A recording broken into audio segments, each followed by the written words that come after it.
Hi guys, welcome back po sa ating YouTube channel.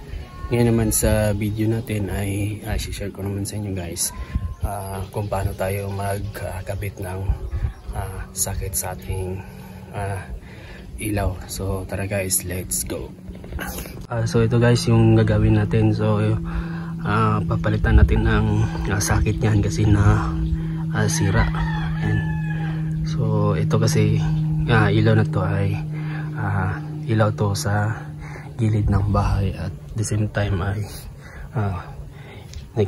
ilaw rin to ng daan. So dalawa yung purpose nito, kaya ang gagawin natin yan guys ay papalitan natin.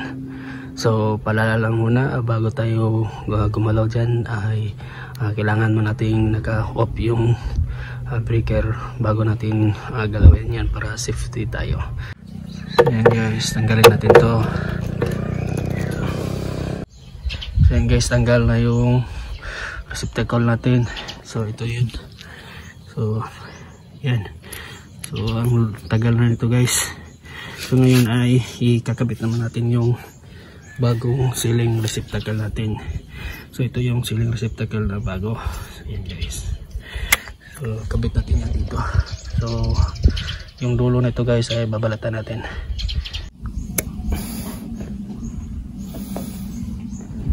Huwag natin yung terminal niya.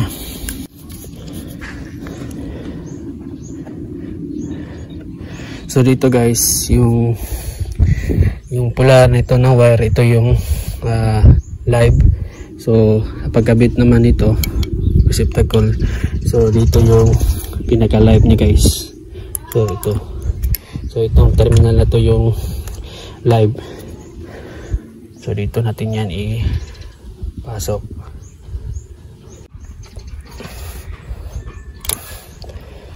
Yan. Next naman yung neutral. Yung kuryente kasi dito ay line to neutral.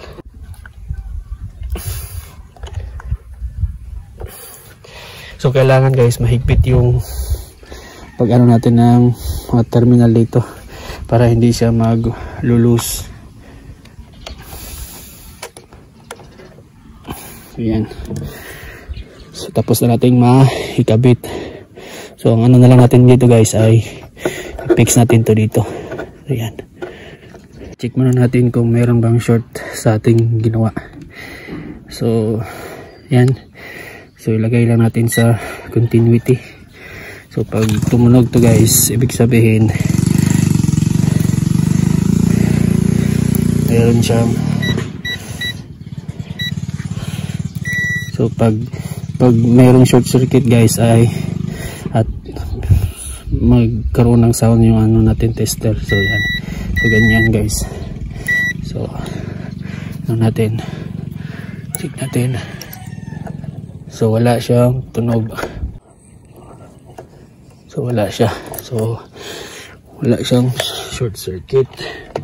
So ilagay na natin yung ilaw.